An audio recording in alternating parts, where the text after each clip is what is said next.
Some years ago, I stumbled across a simple design exercise that helps people understand and solve complex problems. And like many of these design exercises, it kind of seems trivial at first, but under deep inspection, it turns out that it reveals unexpected truths about the way that we collaborate and make sense of things. The exercise has 3 parts, and it begins with something that we all know how to do, which is how to make toast. It begins with a clean sheet of paper, a felt marker, and without using any words, you begin to draw how to make toast. And most people draw something like this. They draw a loaf of bread, which is sliced, put into a toaster. The toaster is then deposited for a course of time. It pops up, and then voila, after 2 minutes, toast and happiness. Now, over the years, I've collected many hundreds of drawings of these toasts, and some of them are very good because they really illustrate the toast-making process quite clearly. And then there are some that are, well, not so good. They really suck, actually, because you don't know what they're trying to say. Under close inspection, some reveal some aspects of toast making while hiding others. So there's some that's all about the toast, right? And there's all about the transformation of toast. And there's others that are all about the toaster, okay? And the engineers love to draw the mechanics of this. And then there are others that are about people. You know, it's about visualizing the experience that people have. And then there are others that are about the supply chain of making toast that goes all the way back to the store. It goes through the supply chain networks of teleportation, and all the way back to the field and wheat, and that one actually goes all the way back to the Big Bang. So it's crazy stuff. But I think it's obvious that even though these drawings are really wildly different, they share a common quality, and I'm wondering if you can see it. Do you see it? What's common about these? So most drawings have nodes and links. So nodes represent the tangible objects like the toaster and people, and links represent the connections between the nodes. And it's the combination of links and nodes that produces a full systems model. It makes our private mental models visible about how we think something works. So that's the value of these things. And what's interesting about these systems models is how they reveal our various points of view. So for example, Americans make toast with a toaster. That seems obvious. Whereas many Europeans make toast with a frying pan, of course. And many students make toast with a fire. I don't really understand this. A lot of MBA students do this. So you can measure the complexity by counting the number of nodes, and the average illustration has between 4 and 8 nodes. Less than that, the drawing seems trivial, but it's quick to understand. And more than 13, the drawing produces a feeling of map shock. It's too complex. So the sweet spot is between 5 and 13. So if you want to communicate something visually, have between 5 and 13 nodes in your diagram.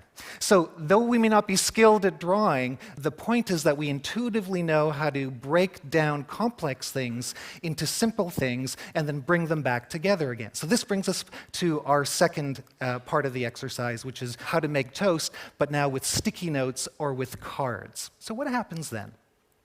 Well, with cards, most people tend to draw clear, more detailed, and more logical notes. You can see the step-by-step analysis that takes place. And as they build up their model, they move their nodes around, kind of rearranging them like Lego blocks. Now, though this might seem trivial, it's actually really important. This rapid iteration of expressing and then reflecting and analyzing is really the only way in which we get clarity. It's the essence of the design process. And system theorists do tell us that the ease with which we can change a representation correlates to our willingness to improve the model. So sticky note systems are not only more fluid, they generally produce way more nodes than static drawings. The drawings are much richer. And this brings us to our third part of the exercise, which is to draw how to make toast, but this time in a group. So what happens then? Well, here's what happens. It starts out messy, And then it gets really messy, and then it gets messier. But as people refine the models, the best nodes become more prominent, and with each iteration, the model becomes clearer, and because people build on top of each other's ideas. What emerges is a unified systems model that integrates the diversity of everyone's individual points of view. And so that's a really different outcome from what usually happens in meetings, isn't it? So these drawings can contain 20 or more nodes, but participants don't feel map shock because they participate in the building of their models themselves. Now, what's also really interesting that the groups spontaneously mix and add additional layers of organization to it. To deal with contradictions, for example, they add branching patterns and parallel patterns. Oh, by the way, if they do it in complete silence, they do it much better and much more quickly. Really interesting. Talking gets in the way.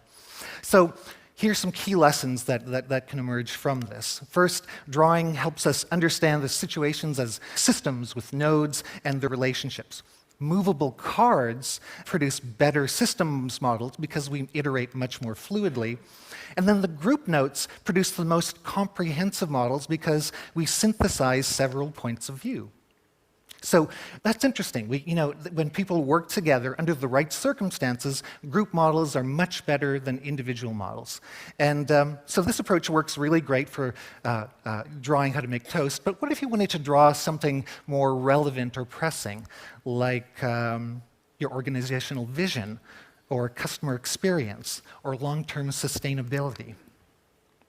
There's a visual revolution that's taking place as more organizations are addressing their wicked problems by collaboratively drawing them out. And I'm convinced that those who see their world as movable nodes and links really have an edge. And the practice is really pretty simple. You start with a question, you collect the nodes, you refine the nodes, you do it over again, you refine and refine and refine, and the patterns emerge. And the group gets clarity, and you answer the question. So this simple act of visualizing and doing it over and over again produces some really remarkable outcomes. What's really important to know is that it's the conversations that are the important aspects, not just the models themselves.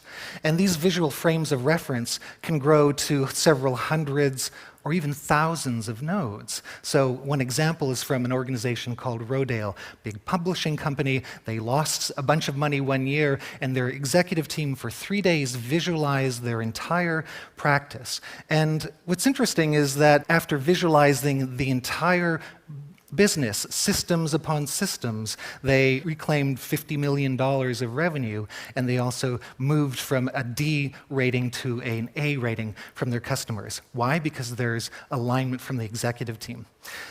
So I'm now on a mission to help organizations solve their wicked problems by using collaborative visualization. On a site that I've produced called drawtoast.com, I've collected a bunch of the really, I think, best practices, and so you can learn how to run a workshop here. You can learn more about the visual language and the structure of links and nodes that you can apply to general problem solving, and download examples of various templates for unpacking the thorny problems that we all face in our organizations.